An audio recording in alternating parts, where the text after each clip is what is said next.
4, 5, 6, 7, 8, 9. Are we on the air?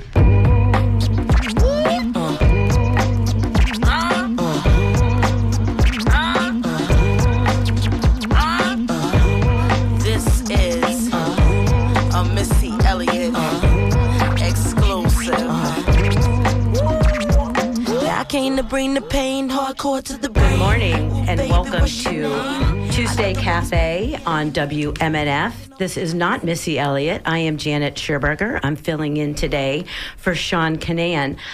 Big congratulations to Sean. Last week, the Florida Association of Broadcast Journalists honored him with an award for Best General Assignment Reporting for a story he produced about the cleanup in Gulfport after Hurricane Helene. Sean described something so many of us saw after the storm surge and infrastructure failures badly damaged Florida waterfront communities. Personal belongings were piled on curbs, businesses were gutted, sailboats pushed up onto shore. And his report brought stories of people starting to rebuild and others who provided assistance through donations of supplies or their time. The web version of the story, which aired in early October, included links to resources to help people who were displaced. Helene was one of two major storms that hit the Bay Area in late 2024. The other was Milton. Both of those storms wreaked havoc not just in the Bay Area, but throughout southeastern United States. We're going to be talking about those hurricanes today with my guest, Dr. Catherine Wilkins. She's an associate professor at USF's Judy Genshaft Honors College. Her focused areas include cultural stories, public history, and environmental humanities. She's a graduate of USF, where she received a bachelor's degree in humanities in 2000. She went on to earn a master's degree in art history and a PhD in multidisciplinary history at Tulane University in New Orleans. Dr. Wilkins is also one of the newest board members of Florida Humanities, the state affiliate of the National Endowment for Humanities, where I do some freelance work. Welcome to the show, Dr. Wilkins. Hey, Janet. Thanks so much for having me. So this Saturday, you're going to be at an event called Echoes of the Land, Hurricanes, History, and Storytelling.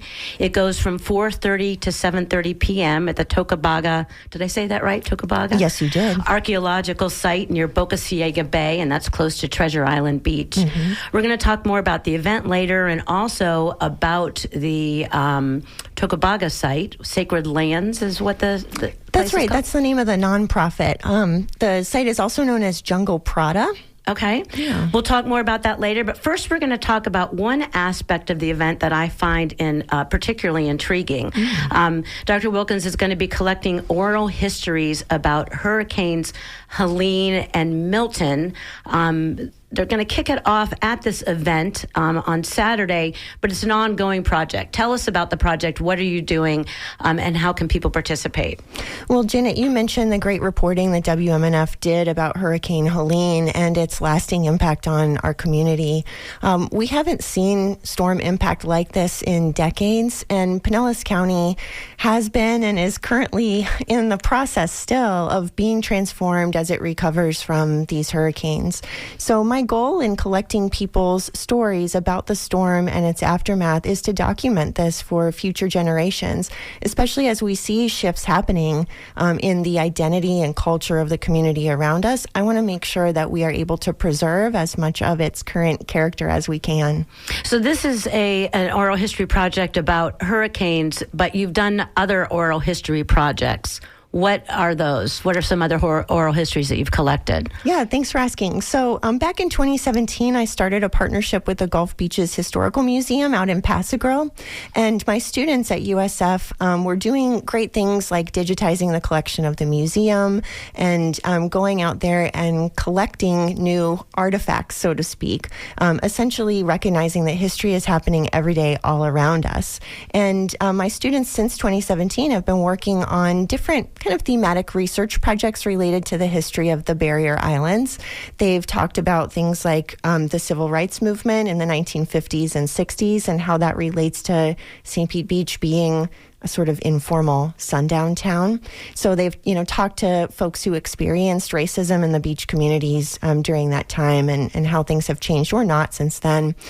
We've collected oral histories on the LGBTQ community, during the COVID-19 pandemic, we talked to hospitality workers and business owners to essentially document what was going on in their fields in the midst of the shutdown that took place in 2020. And can people listen to those? Can you find, is it possible to listen to those oral histories? Yeah, absolutely. So I have a website through USF called Gulf Beaches Today, and we've got more than a dozen different themes that folks can explore through the oral histories that my students have collected. Not only oral histories, but they've done documentary photography and videography too. So it's really a fun multimedia experience of these themes in beach history. And these oral histories that you're collecting about Milton and Helene, where will those live when they're done? Yeah, so this is a slightly different spin on the projects that I've been working on with my students. For this project, I'm collaborating with Heritage Village, which is a cultural history park in Largo. They're providing access to a platform called Their Story. And Their Story is a really cool new software that people can use to essentially record their own narratives, their own oral history from home on their tablet, their smartphone, their computer, and then have that uploaded to a database that we control and maintain. It's a really great platform because it's very easy to use, both in terms of recording your own story, but also then being able to listen back to other people's. The stories are all very searchable. So let's say you wanted to explore the theme of animal attractions on the Gulf beaches. That was one of the subjects my students researched, all the weird, quirky tourist attractions of the 60s on the beaches. But you only wanted to know about alligators. You could search the Their Story platform to find only mentions of alligators in those oral histories. So we're going to use this platform to collect our hurricane histories so that hopefully it will be especially useful for researchers in the future, as well as easy for folks to use today. And are these videos or they're videos? So when you do it on your computer at home, it'll record a video of you sitting there. So make sure you do your hair. You can choose. You can opt in or out of video. So if you prefer to just do audio, that's cool too. Okay. And why are these important, do you think? Just generally speaking, why is it important? Why are oral histories important?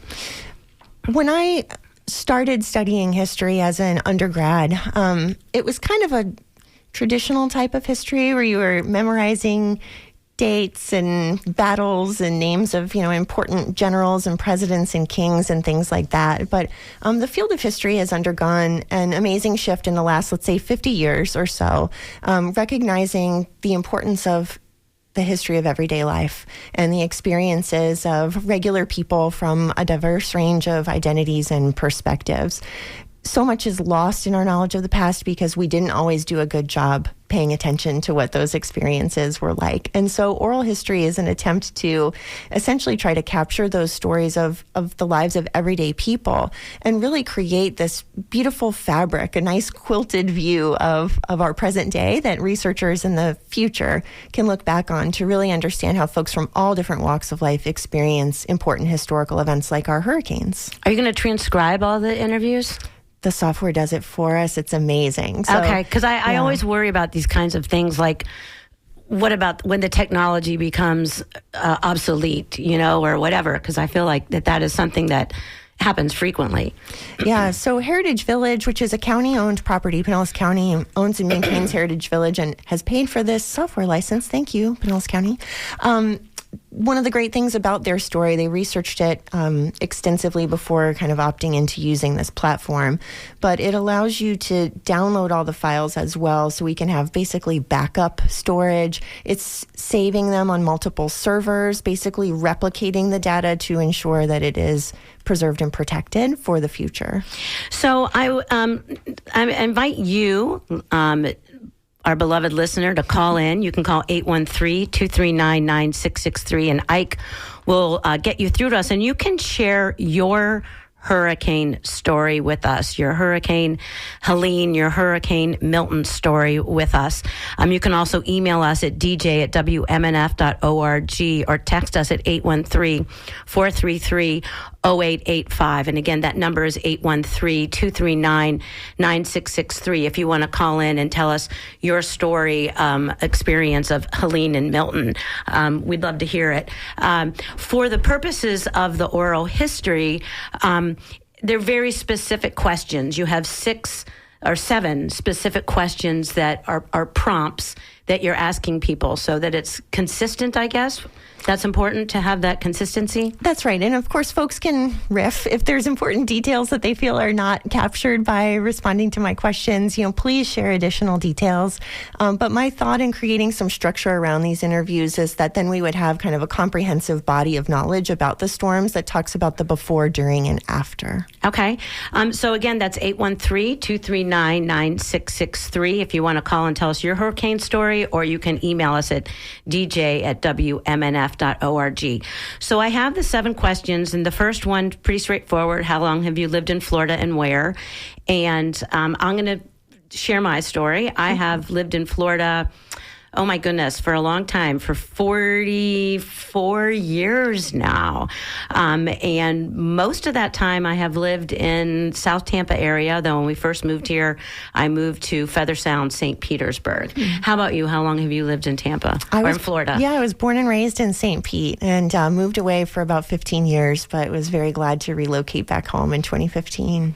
And then question number 2 is, what do you like best about living here? And if you want to call in and tell us that. How long have you lived in Florida, and what do you like best about living here? 813-239-9663, although we'll get to the hurricane questions in a minute. What do I like best about living here? Well, actually, what I think I like best about living here is that this is where my friends and family are. I also like that there's no snow.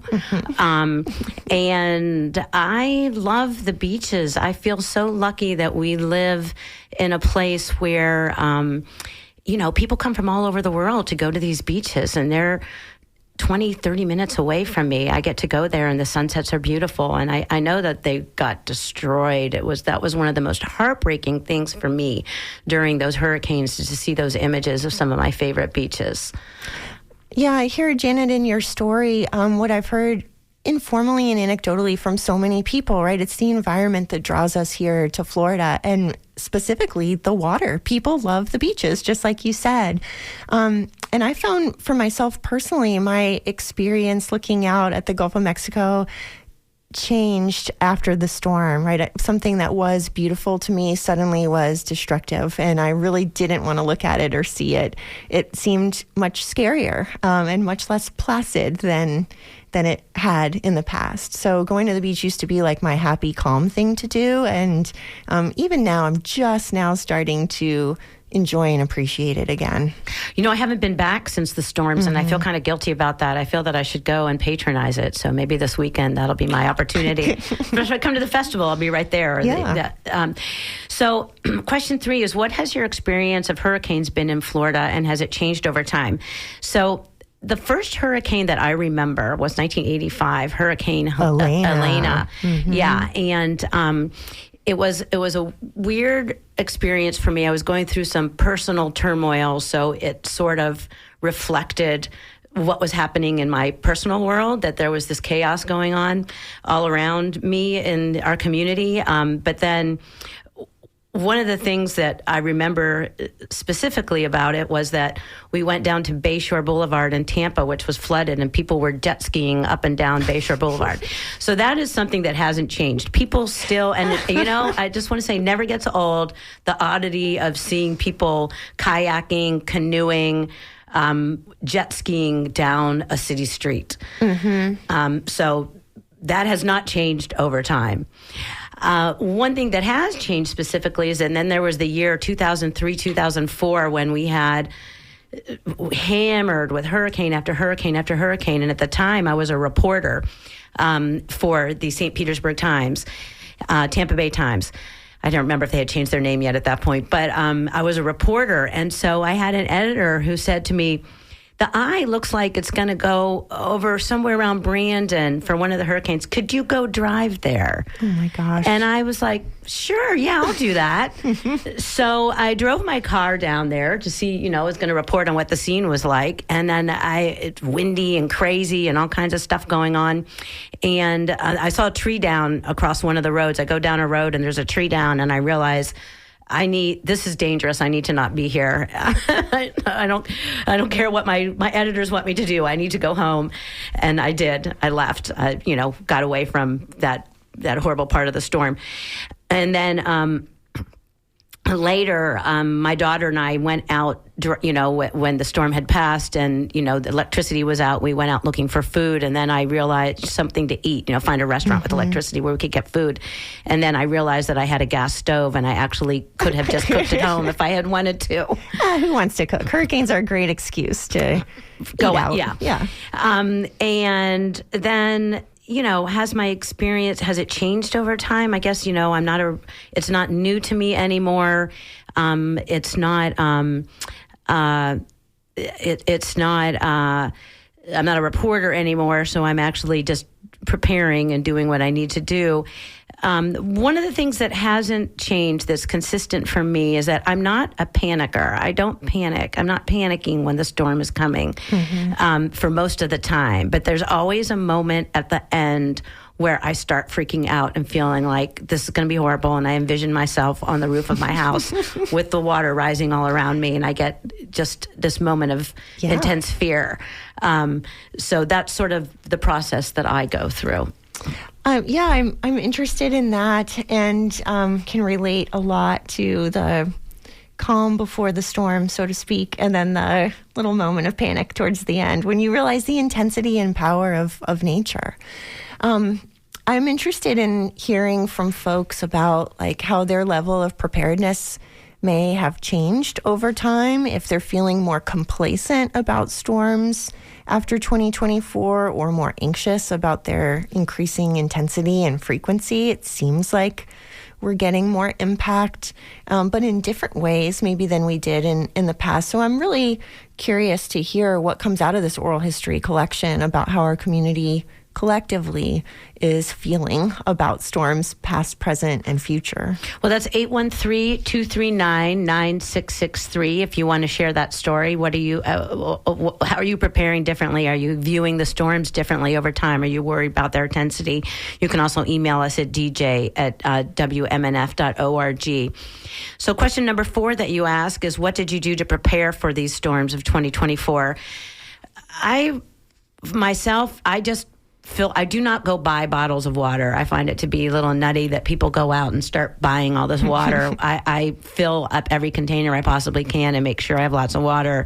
I make sure that I have batteries in my flashlights. I make sure I have gas in my car. This time, interestingly, what I did for Hurricane Milton that I did not do for Hurricane Helene. I thought this was fascinating that all those cars that caught on fire, electric vehicles that caught on fire. Yeah. We moved our electric car. We have an electric vehicle. So we moved our electric vehicle to a parking garage for Milton in downtown Tampa. Smart. And we were advised to do that. That was one of the things that the city was advising people to do, to move their vehicles. So that was a little bit different. We also for the first time ever, borrowed a generator from my neighbors. They had a generator, so we had a generator. And then after the storm, coming home, it was really nice to have that generator. I am thinking about buying a generator of my own to have for this coming hurricane season. So that's most of what I did. It sounds like maybe what you saw happening to other folks during Helene inspired you to take some additional action for Milton? Yes.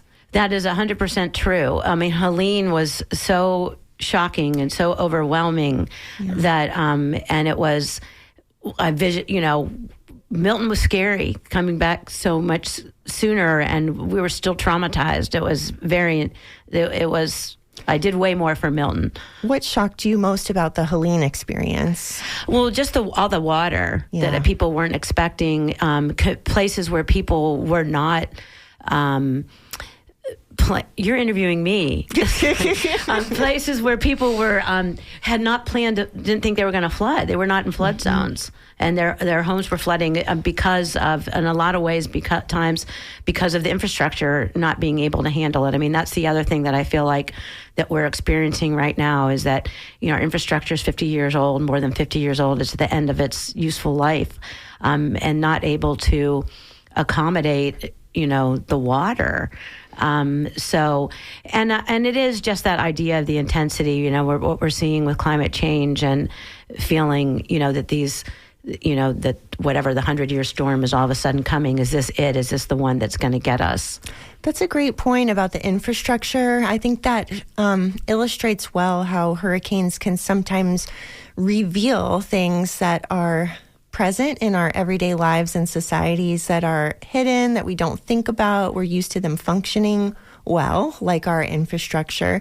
It can also reveal or highlight things that maybe we choose to look away from, like income inequality and gentrification in our community, and how that can be exacerbated in the aftermath of a storm. So I'm very interested in hurricanes as meteorological events, but also as cultural and social and political game changers too. Interesting. Your question number 5 is, how did the storms impact you personally? So for myself, I was very lucky. Nobody in my family and myself, our houses didn't get destroyed. The biggest stressor was that my daughter was supposed to get married at the end of October, and we had some pre-wedding events that had to be canceled or moved because other people's homes were destroyed. And of course, we were worried about whether or not her wedding venue was going to be destroyed. That was the biggest impact that I felt personally. But I know so many people. I have friends who lost their house and 4 cars. The father, the mother, and 2 sons both had a car. 4 cars and their house were destroyed. And then in the aftermath, when they were trying to clean up, the guy had a heart attack. Oh my gosh! Because of the stress. So just a horrible, horrible story. And then I know people who still, it's 6 months later, they're not in their homes.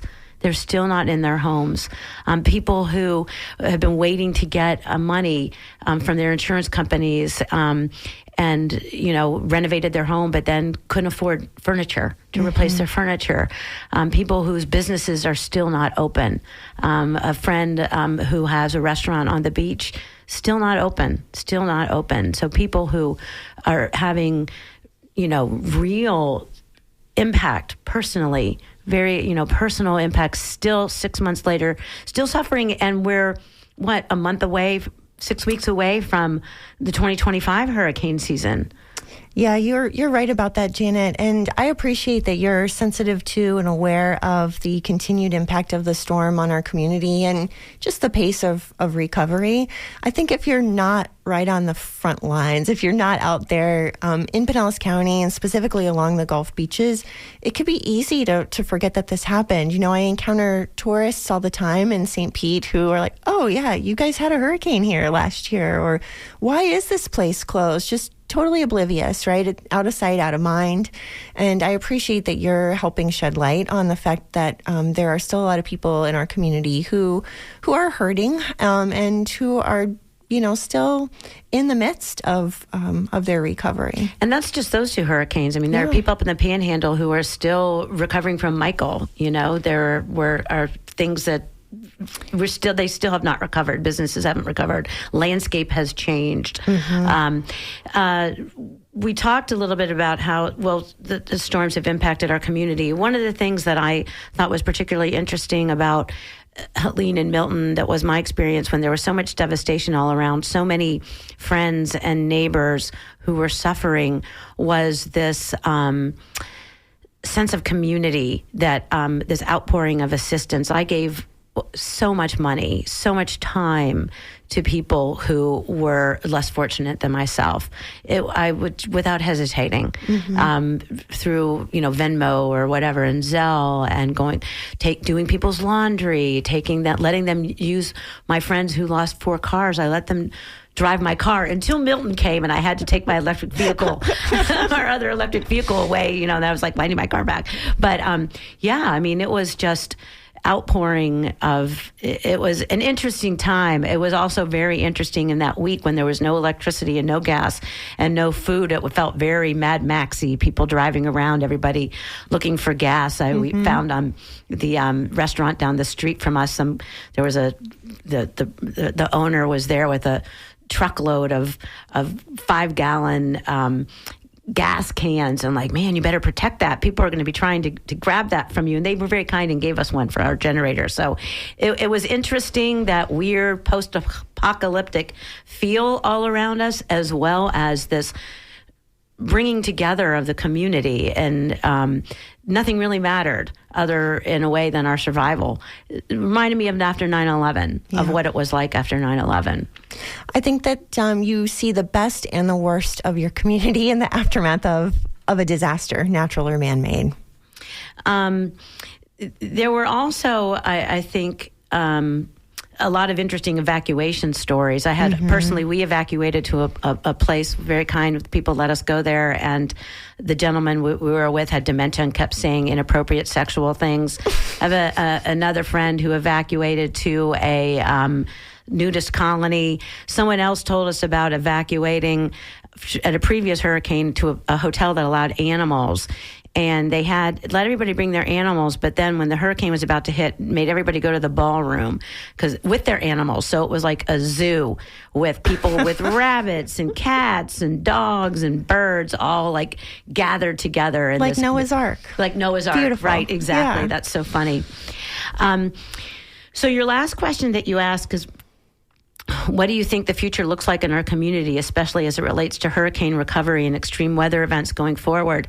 And that's an interesting thing because, you're saying, I don't know. I mean, I feel like we haven't really, despite all the fact what just happened with those hurricanes and what we saw, people are still going back. They're going. It just stuns me that people are going back and rebuilding and elevating their homes. Like, okay, so let's lift this home up 15 feet.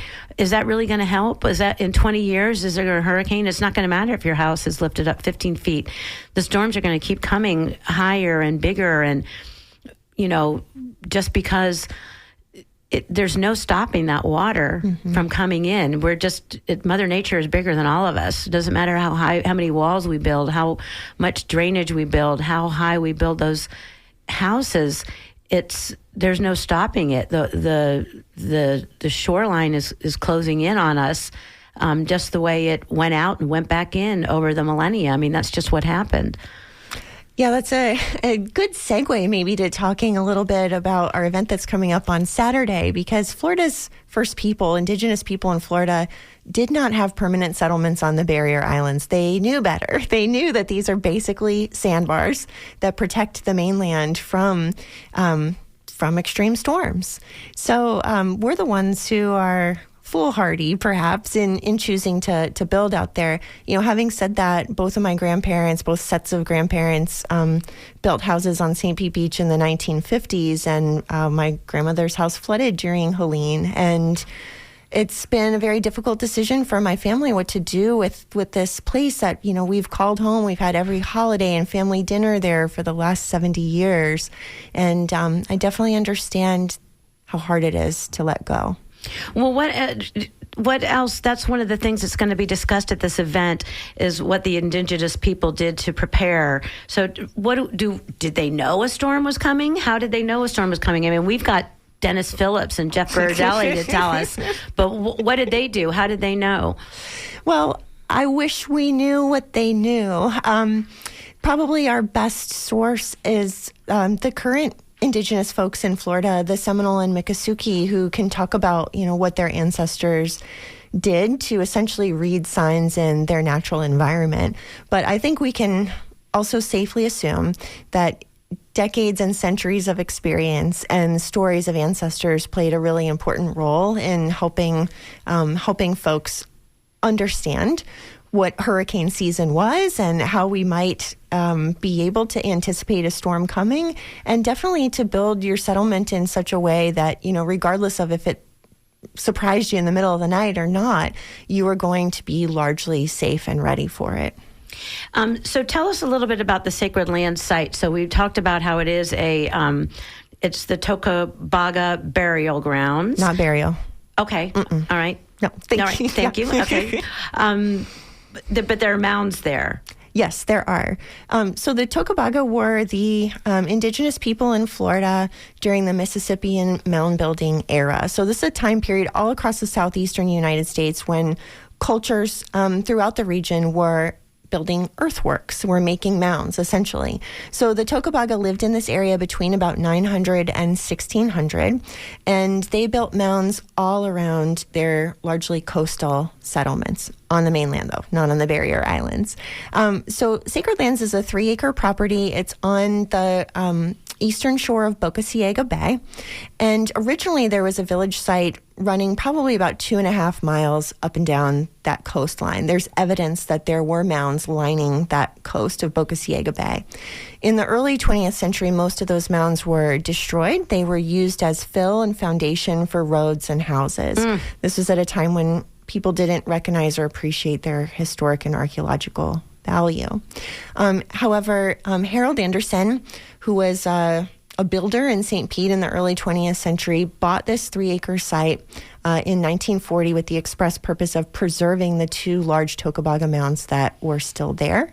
One is 12 feet of elevation above mean high tide. The other is 23 feet tall, 900 feet long, and 300 feet wide. So these are pretty enormous, essentially architectural works, and they're built out of layers of sand and shell. Archaeological digs on the site have shown that people continuously inhabited that area for more than 500 years, building up those layers of the mound to achieve that degree of height, of elevation. What do they date back to? What? 900. Oh, the year 900. Okay. Yeah, so they're more than 1,000 years old. I want to real quick, well, I'll get back to, we've got a couple emails that I want to read, but let's finish talking about this. So one of the things that's the Tocobaga, this always comes up, that they theoretically, that's why we haven't had a direct hit in the Tampa Bay area for 100 years or however. It's because the Tocobaga Indians are protecting us somehow. What do you think about that? Is that true? That's sort of the impetus for our event on Saturday, is exploring this urban legend and where it might have come from. So we have Dr. Dominic Tartaglia, who is the folklorist for the state of Florida, and he's going to be participating in our event called Echoes of the Land, and talking about the potential origins for this story and essentially what it tells us about ourselves. Like, why did modern people invent this story, if it is one? And what does it reveal about our perceptions of Native Americans, of the environment, what we hope for and wish for in terms of our own relationship with hurricanes today? So that's going to be a key element of Saturday's program, exploring that story. Well, one of the things that they're also doing is a little trivia game that you're going to be playing with a couple of the experts that will be at the event, which includes you as well as Dr. Dominic Tartaglia, who's a Florida State folklorist, and Rui Farias from the St. Pete Museum of History. There'll also be tours. You'll be able to tour the site. And again, as we talked about earlier, share your oral history. So I'm going to ask a trivia question. And if you want to give us a call at 813-239-9663 or send us an email, see if you know the answer to this question. If you get it right, you will win absolutely nothing other than the satisfaction of knowing that you knew the answer. So the first question is, in this classic Florida novel, the first sign that a terrible hurricane is coming is when the protagonists watch a mass exodus of Seminoles from the Everglades. And I'm going to give you 4 choices. Is it a land remembered because of Winn-Dixie, their eyes were watching God, or rum punch? Those are the possible choices. So think about that. What novel? Dr. Wilkins, you can think about it. I'm going to see if I get any calls or emails trying to answer that question while I go and read an email that we did get from somebody who says that prepare for more intense hurricanes. I think that's what a lot of us feel like living here, that we should, all the stuff that we're seeing in with climate change all around the world indicates that we're probably going to be seeing more intense hurricanes on a more frequent basis. I also have an email from John Dunn, a former volunteer here at WMNF, who says that he was flooded out for 4 months during Helene and lost just about everything. The only positive to come from it was that it happened before FEMA was gutted. And he says, if you think the FEMA response was slow now, you ain't seen nothing yet, which is interesting that we didn't really do anything, I have no real changes that I'm aware of have happened since those hurricanes. Not just here, but that I'm going to read another email, but affected all over southeastern United States. Yeah, so that really did surprise me, the widespread impact of Hurricane Helene inland, and I think it does go to show that climate change-induced weather is coming for us all. Sorry, not to be. Yeah, some fires in California and flooding here and all the way up to North Carolina and further. Okay, so the answer to that question, the novel is, do you know, Dr. Wilkins? Well, I'm actually very curious about this because is Rum Punch the Tim Dorsey book? I think so, yeah. Yeah, so I think he references this in one of his novels. No, the answer is their eyes were watching God. Right. Yes. So, I think that was kind of a trick question, Janet. Oh, okay. I'm sorry about that. I can be tricky. Okay, so then here's another question. What is the best way to communicate during and after a hurricane? Is it via text, phone call, or two-way radio? So what is that? Is it text, phone call, or two-way radio? While you think about that, I'm going to read another email that we have from Rose Timbrell. Rose says, I'm a longtime listener sponsor who lived in Tampa for 30 years, but I moved to Lewisburg, Pennsylvania. I lived through many hurricanes and near hits, but the first time I ever experienced water damage was here in Pennsylvania when Hurricane Debbie came up the eastern seaboard and dumped rain on us for 36 hours. I went to my basement to see why my AC was not working and opened the basement door to see 3 feet of water and winter boots floating down there. It was the result of our sump pump being overwhelmed by so much water. Our fire department pumped us out, and FEMA was here within a week. Ironically, my worst hurricane story is in Pennsylvania. So that, I think, that was an interesting experience last year with so many people not experiencing those hurricanes, something that we experienced. But North Carolina really was the bigger story with Hurricane Helene. Yeah, I think you're right. Was it Helene or Milton? No, it was Milton. It was Helene. No, Helene kind of cruised up there and, crossed the Big Bend and then parked over the southeastern United States and really was a rainmaker event. So we had the storm surge here. They had the rain in the southeast. But I think it goes to show, again, just how widespread this devastation can be and how hurricane history can touch people all over the United States. I'm really interested in capturing these diverse stories as part of our oral history collection. Well, another tragic story, a young woman in Tampa who was supposed to get married the weekend of Hurricane Helene, so she rescheduled her wedding and moved it up to Asheville, North Carolina, Oh, no. and then couldn't have it there, and then her house burned down. So she had a very bad experience. Okay, best way to communicate during a hurricane, that is text. Text. Leave the phone lines open for life-threatening situations. So what do you think about that, Dr. Wilkins? Does that make sense? I think I better call Cricket and tell them that my service was not working that well. Yeah. Last trivia question, what is considered the worst hurricane in United States history? Was it Irma, Katrina, the Galveston hurricane, or Hurricane Milton? So we'll mull on that for a minute. And then let's move on and talk a little bit about some of your other work. You are on the board of Florida Humanities. And Florida Humanities, as I mentioned earlier, is a nonprofit that distributes National Endowment for Humanities grants throughout the state. And those go to museums, to libraries, to historical societies, cultural societies. Those have all been cut. The National Endowment for Humanities grants have been halted. The Florida Humanities lost $1.7 million in funding, but that has affected the humanities councils in every part of the country. Every state has an affiliate. So what does that mean for us? You are somebody who your work is a lot of it is about the intersection of art and literature with socio-political issues. What kind of effect does this have on our society, on our country, when we're no longer funding the arts? and culture? This is such an important question, and thank you for bringing up this issue. So first and foremost, the humanities as an academic discipline is just the study of the human experience. It's understanding what unites us, what differentiates us, and how that's changed over time. So it is an essential part of our self-reflection as a species. It's the ways that we express ourselves and express the most important moments in our life. So funding the humanities is essential in making sure that those stories, those aspects of what make us human are preserved and protected. Our culture is an expression of who we are and what we believe.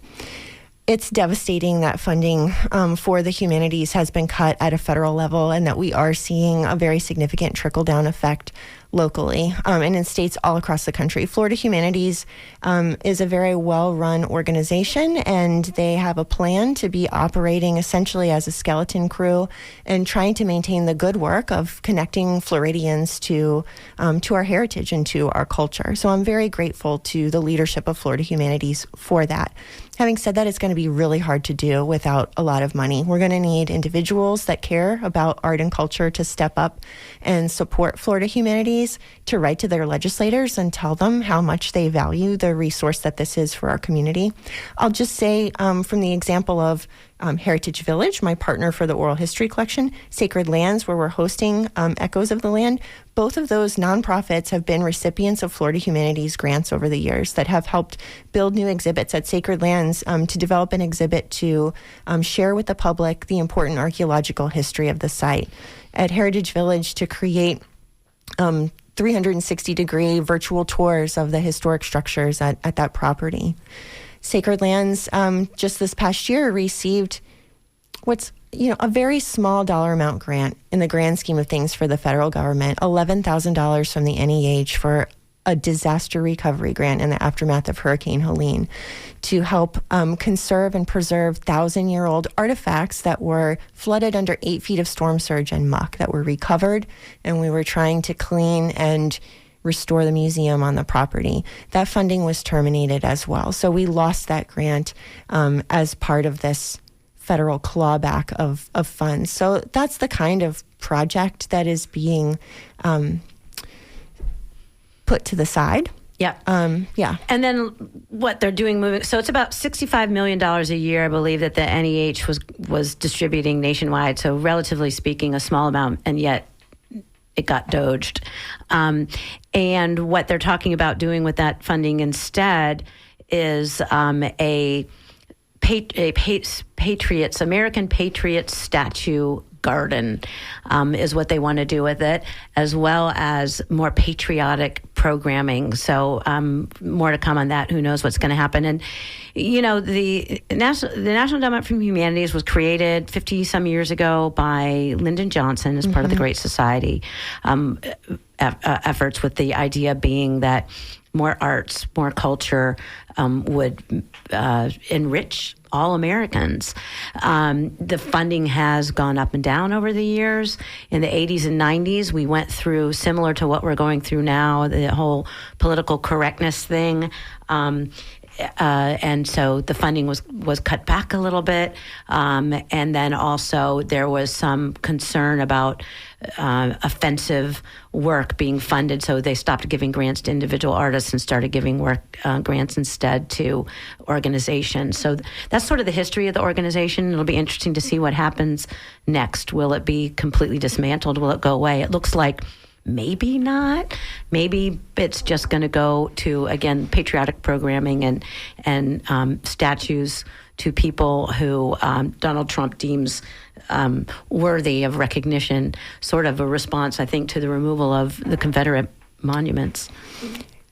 Much like our community in the aftermath of the hurricanes, I think that there is going to be a silver lining at the end of the day. I think and I hope that Americans acknowledge the loss of this funding and what it means for the loss of programming at the community level. We're talking about, library programs for kids. We're talking about, musical events for senior citizens in our community. I think once folks notice that that's gone, that I hope that they will speak out and that we will see kind of the pendulum swing in the other direction. Just as I hope as our communities rebuild from the hurricanes, there are going to be some growing pains and some challenges and some things that are lost. But I'm confident that there will be some positive impact too. All right, I'm going to go back to our trivia question, finish up with that. We did get an email from somebody who said, don't forget Hurricane Andrew. Yes, Hurricane Andrew was a devastating hurricane. I forgot about that one. That was another one, and personally sticks in my mind as a big one. I had family that was in town, and they left. They left early. They're like, we're getting the heck out of here with this storm coming. But luckily, Tampa didn't get hit that bad. But I had friends who were over on the East Coast as reporters and said it was just absolutely terrifying being there, because that's what editors do to reporters. They make you go to the hurricane, run toward it, not away.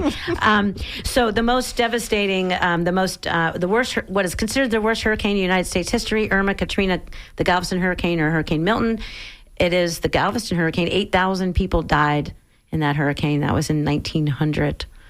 That's a great and another possibly tricky question. Like, how do you define what makes a storm bad? Is it death toll? Is it financial cost? Is it ultimately the impact on the environment or the community? So it's a very good question that I think kind of raises some more questions, discussion. And that's kind of our hope with the trivia event, is that it'll be an opening for people to be in conversation with these great experts that are going to be present. Well, Katrina had more of a financial impact, but Galveston had more lives. So let's finish up with talking about your academic work. So one of the things that you study is how popular culture reflects our current socio-political issues and how the arts can help us process what we're experiencing as well as influence the future. What are you seeing? It is a time of such upheaval. And what are you seeing? How are the arts part of that? How do we use the arts? How is popular culture helping us process this insanity that we're experiencing right now? Mm-hmm. What are you seeing?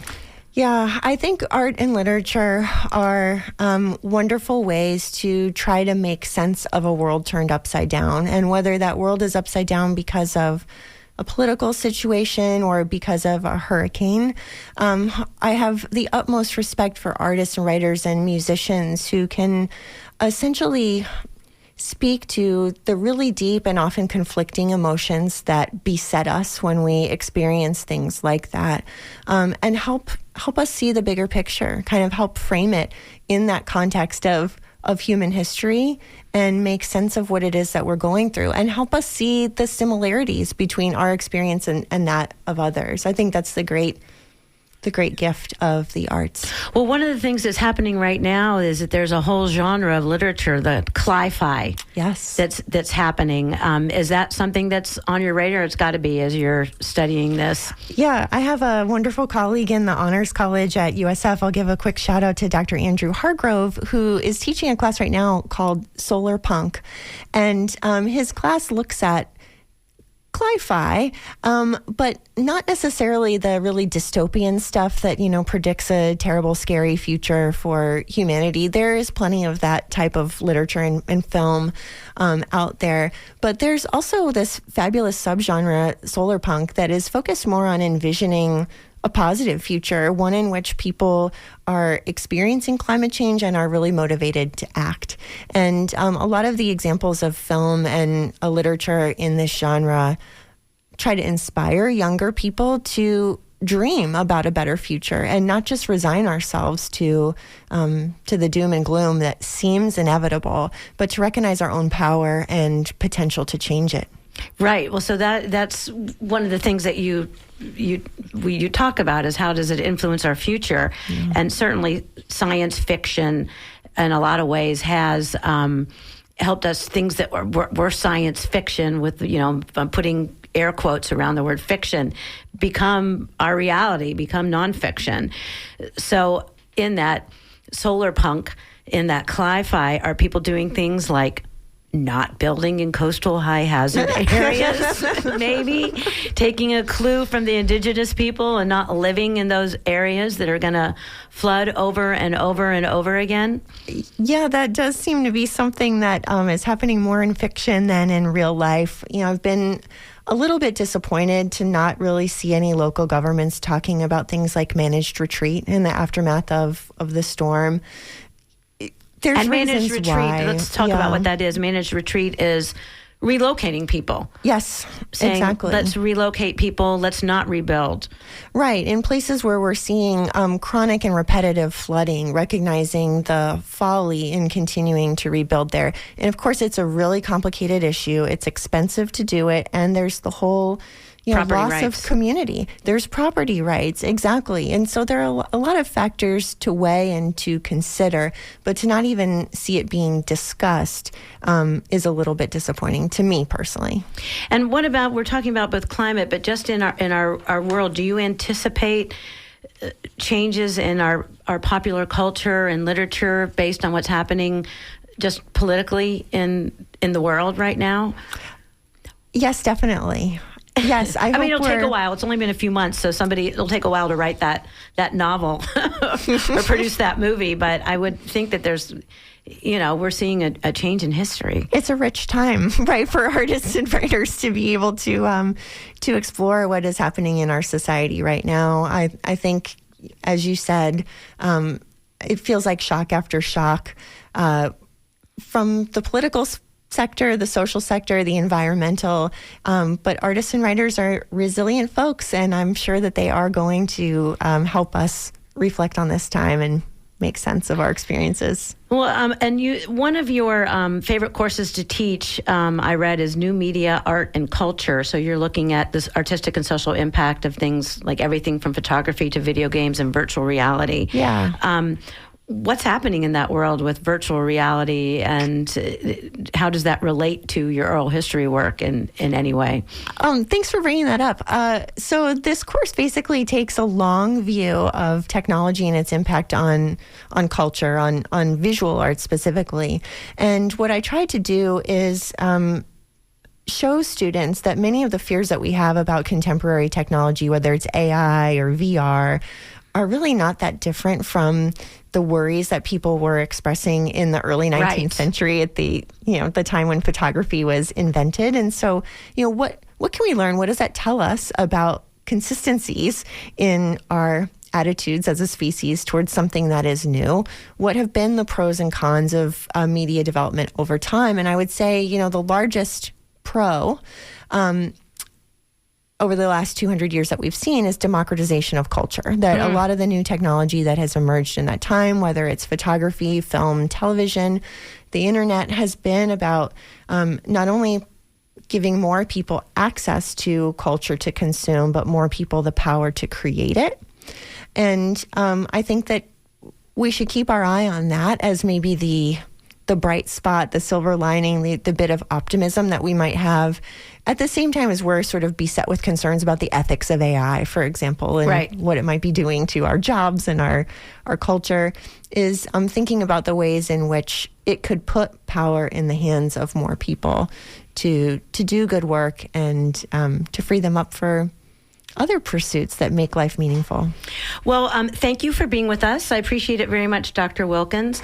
And again, you are a professor at the Judy Genshaft Honors College at USF, and your focus areas are cultural studies, public history, and environmental humanities, and you will be this weekend at the Echoes of the Land Hurricanes History and Storytelling event at the Sacred Islands archaeological site, Sacred Lands archaeological site, on Boca Ciega Bay. No problem. You can visit our website, sacredlandspreservation.org, for information about the event and how to reserve a spot. So it's free, but advanced registration is required. Okay, and how do we find it? Just Google Echoes of the Land, and you can definitely do that, or go to sacredlandspreservation.org. Okay, so up next, we have the NPR News, and then that will be followed by a remembrance of the anniversary of the American genocide. And then at noon on Wide Awake America, Nadine Smith will talk with Suzanne Farr about her book, In the Time of the Right, Reflections on Liberation. Suzanne traces the rise of the right-wing authoritarianism, the radicalization of churches, and how systems of domination play out from domestic violence to national politics. At 1 is The Scoop, WMNF's 5-minute summary of the day's news. This is WMNF Tampa. 1, 2, 3, 4, 5, 6, 7, 8, 9. Are we on the air?